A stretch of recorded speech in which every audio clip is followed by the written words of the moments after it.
They were just children. Children who laughed, played, and smiled, but behind those innocent faces hid something unthinkable. A darkness so deep that even the most experienced investigators couldn't understand it. This is not a story about monsters born in the dark. It's about monsters raised among us. This is every young serial killer explained in detail. Across history, the world has seen killers of all ages. Men, women, soldiers, strangers. But there's something uniquely terrifying about a child who kills. Because childhood is supposed to be pure, filled with innocence, play, and discovery.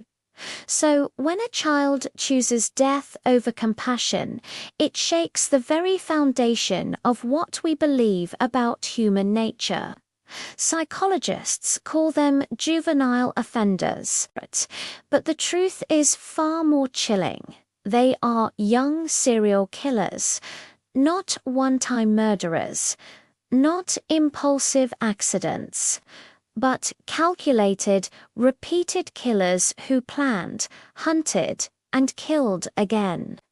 How can someone so young, someone who still depends on parents, teachers, and rules, fall into such darkness? To answer that, we need to explore three things: their childhood, their mind, and their crimes. Every serial killer begins as a child, but not every child becomes a serial killer. The difference lies in what happens during those early years, what shapes their emotions, what breaks their empathy. In almost every case, the story begins with pain. Broken homes, violence, neglect, humiliation. A child who feels powerless starts to dream of control, and that dream turns into obsession. Experts talk about something called the McDonald triad. 3 early warning signs often found in future killers: cruelty to animals, fire setting, and bedwetting beyond a certain age. When these appear together, along with isolation and anger, the results can be catastrophic. Young minds are fragile. They absorb pain like sponges. And sometimes, instead of releasing that pain through tears or words, they release it through violence. Some begin by hurting animals, not out of curiosity, but enjoyment. That's the first spark of darkness. The fantasy begins quietly. They imagine what it would feel like to have power to decide who lives and who dies. At first, it's just a thought. But over time, thought becomes obsession, and obsession becomes action. And when the first kill happens, a part of their humanity dies forever. Jesse Pomeroy, the boy fiend of Boston. Born in 1859, Jesse began torturing other children at age 12. He tied them up, cut them, and laughed as they cried.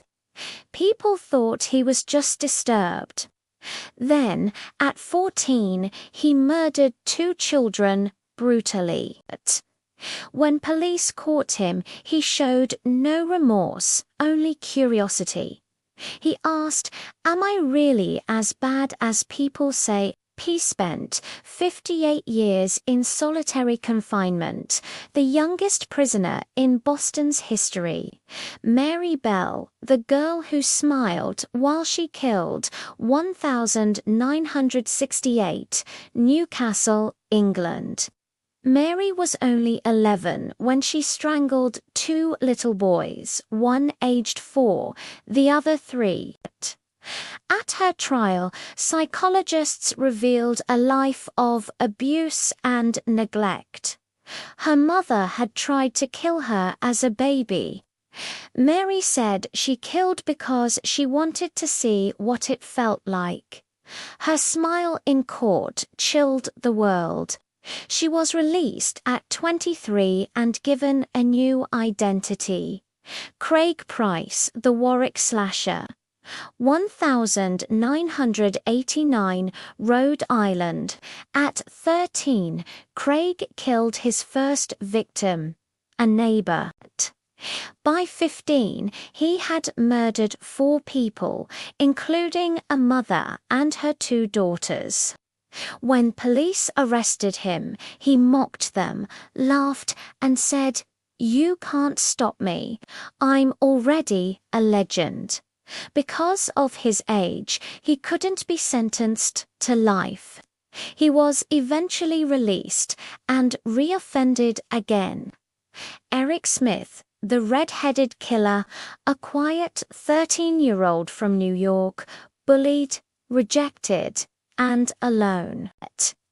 One day, he lured a 4-year-old boy into the woods, hit him with a rock, and left him for dead. When asked why, he said, "I don't know. I just lost control." He spent nearly 30 years in prison before being paroled. Lionel Tate, the youngest American killer sentenced to life, 1999, Florida.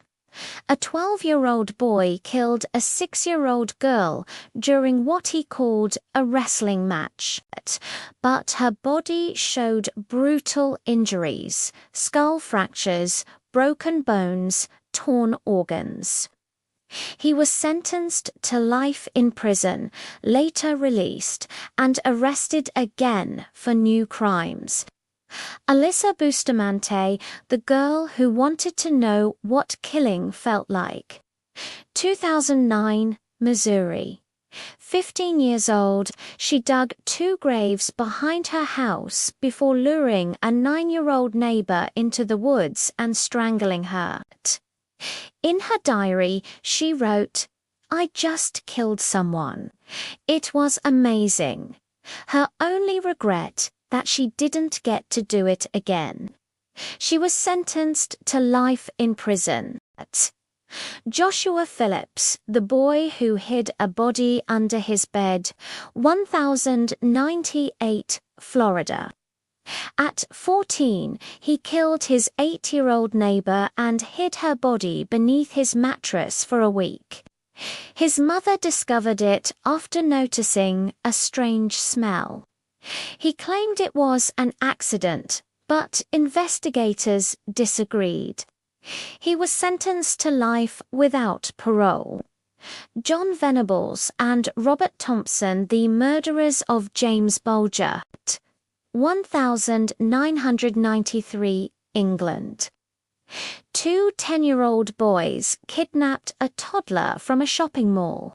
What they did next shocked the entire world. They became the youngest convicted murderers in modern British history. Released at 18 with new identities, their names remain symbols of horror. What drives these children to kill? Is it genetics, trauma, or something deeper? Experts say young killers often share the same emotional blueprint: no empathy, no guilt, and a craving for control. Their brains are still developing, especially the frontal lobe, the part that controls judgment and consequences. When damaged by abuse or neglect, it can malfunction completely. Many of these kids are victims before they become predators. They learn that pain equals power. That if they hurt first, they can't be hurt again. Psychologists divide them into 2 main types: reactive killers driven by emotion or rage, and calculative killers cold and methodical. Both types share one thing: a fractured sense of self. Their emotions are numb. They crave control because they've never had it. When they finally kill, the rush becomes addictive. They relive it again and again. For some, it takes years. For children, it can happen terrifyingly fast. Can they be cured? Some experts believe early therapy can help before violence escalates. Others say that once the first kill happens, the brain is permanently rewired. A few are rehabilitated, but serial killers almost never are. Their darkness becomes part of who they are. Before a young person turns into a killer, the signs are often there but ignored. Cruelty to animals, fire setting, hurting smaller children, obsession with death, drawing violent images, isolation, no guilt after causing pain. These are red flags, cries for help that often go unanswered.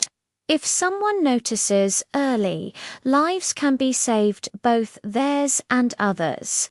No one is born evil. Evil is learned, shaped, and grown. But once it takes root, it's almost impossible to erase. The world still whispers the names of these child killers. Mary Bell, Eric Smith, Craig Price. Names that once belonged to children, now symbols of darkness. They remind us that evil doesn't need age, weapons, or experience. Sometimes all it needs is pain and silence. Every young serial killer is a tragedy of two victims, the one they killed and the one they became. Behind every monster, there was once a child who needed help and never got it. Their stories are not legends, they are warnings.